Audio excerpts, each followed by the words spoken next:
Hey y'all, what's going on? It's Hunter Elliott, rangehot.com. Hope you're doing well. This afternoon I'm finalizing a review that I've been taking my time on. Here's the Colt M5 AR-15. Yeah, we've got some time with this rifle, so let's talk about it. Now, before we get into that, the detachable box magazine is out. You see I have locked the bolt to the rear. I've ensured this chamber is empty, so we know the rifle is safe to talk about. However, it is still pointed in a safe direction.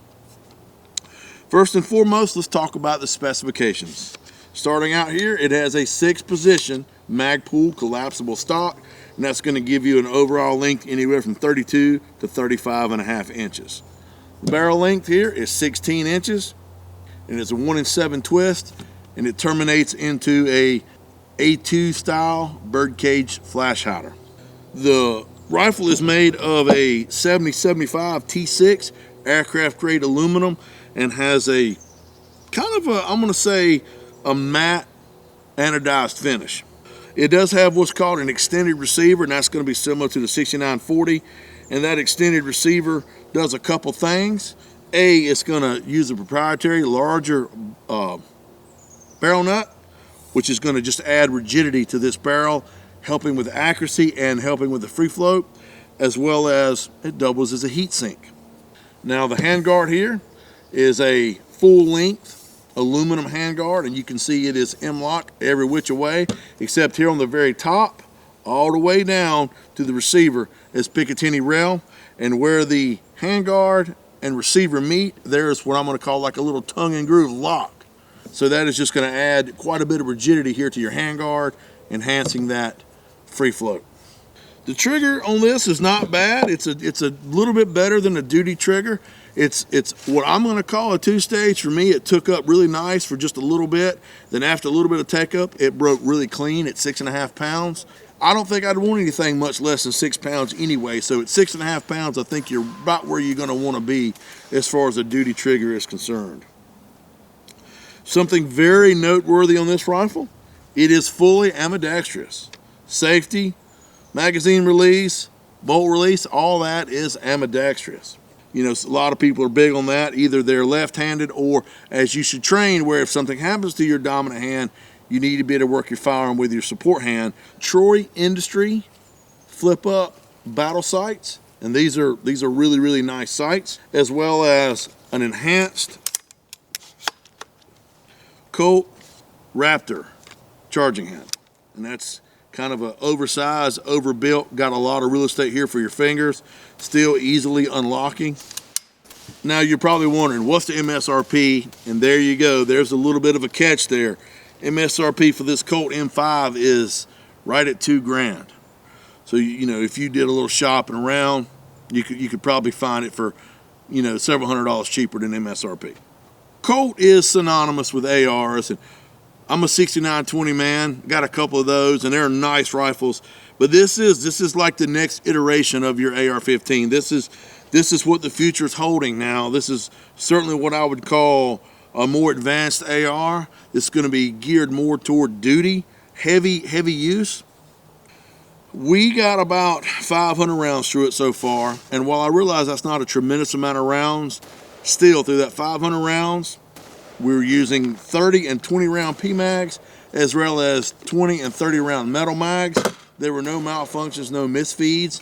With iron sights at 100 yards, it was grouping about 3 inches.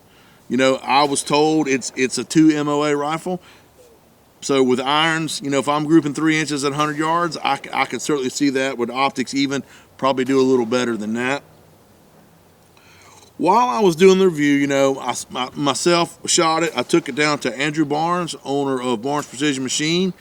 He's an OEM manufacturer for a number of AR manufacturers. He builds parts for the industry as well as his own line of rifles. And he is certainly very, very knowledgeable in ARs. And so I took it down at his house. He shot a couple hundred rounds through it. He went over it pretty well. He's a great resource for me. And you know, Andrew, at the end of the day, he's really particular, and he goes, you know, this is a pretty nice rifle.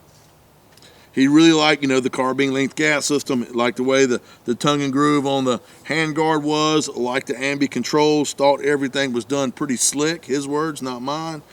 And I know most of you don't know Andrew Barnes, but if you do, For him to complement another line of rifles that are not his, that's tough to come by.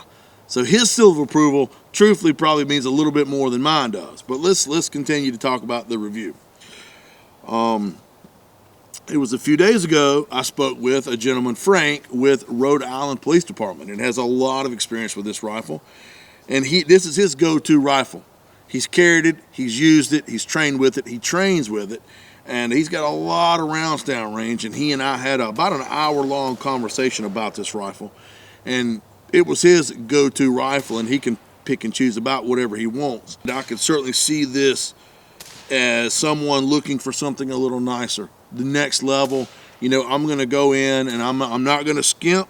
I want something with the features that I need, and I want it to be built to where it's giving me the best opportunity, the best chance I can have for a rifle that's going to work. And the reason I can confidently say that is I believe that within 500 rounds, and we shot from 55 grain to 77 grain bullets, within 500 rounds, if there was a problem, it would have showed up. Now, I mentioned the A2 bird cage.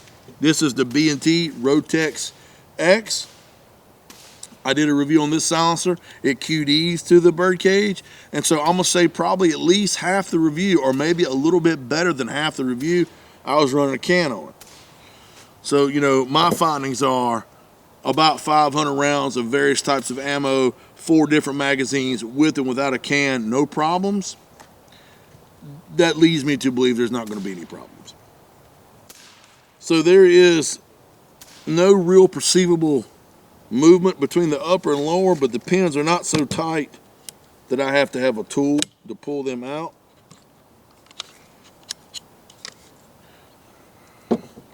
Okay, y'all, I've turned 50 now, so I'm gonna look down here in the lower.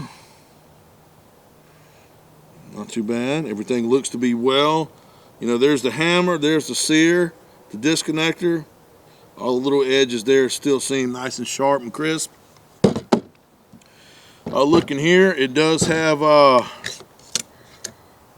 M4 style dual feed ramps, which you would expect. Here's a closer look at the Colt. It's the Radon Raptor charging handle. It's a pretty interesting piece.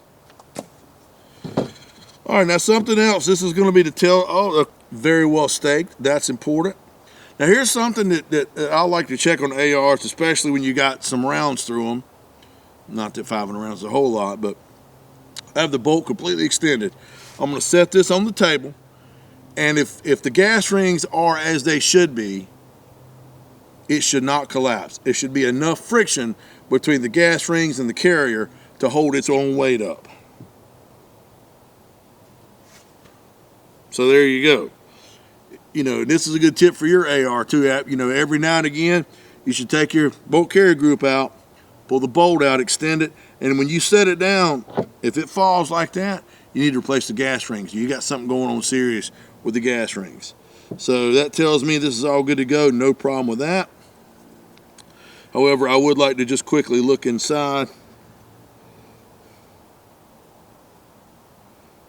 I know I'm cheating. I got a little tool here to pull that take down. Come on. Well, so I will say this, when I first got the rifle in for a review, we did lube it, but there was no maintenance done to it after the initial lubrication. All right, so it's got some pretty decent carbon buildup here on the bolt. Not too bad, but it's certainly it's due for a cleaning. Now here again, I'm going to say that's, you know, a couple 300 rounds of that was with a can on it, which does create some blowback. When it comes from Colt, it also, you know, got a 30 round PMag, sling, all the necessary hardware to attach the sling, but it's also got this old school cleaning kit. It's like what I, you know, in the Marine Corps, I had a M16 A2, and this is very similar to what the A2 come with. So that's kind of cool. Nice touch on that. And then, you know, your manual. We all read that thoroughly before we ever loaded it. So, I mean, you start to see there's a lot of add-ons on this rifle that if you took, you know, your basic $1,200 rifle and started adding on, you're probably going to get pretty close to what this rifle comes with now, and it's all set up from Colt from the factory, so you know it ought to be good to go. So I'm going to call that a win. I'm going to call that rawhide. I think Colt did a really good job on this rifle, and I would have zero problems recommending it to someone, especially if they're in the market for a higher end AR. So anyway, that's about all I got. If you enjoyed the video, please consider subscribing. There's going to be a link in the description below that's going to go to the written article that's going to talk about the ammunition that I shot, the groups and all that, with all the specifications. So if you felt like I glossed over something a little quick, check out the rangehot.com article and consider sticking around. So that's about all I got. I want y'all to take care of yourselves and each other. Look forward to seeing you at the range.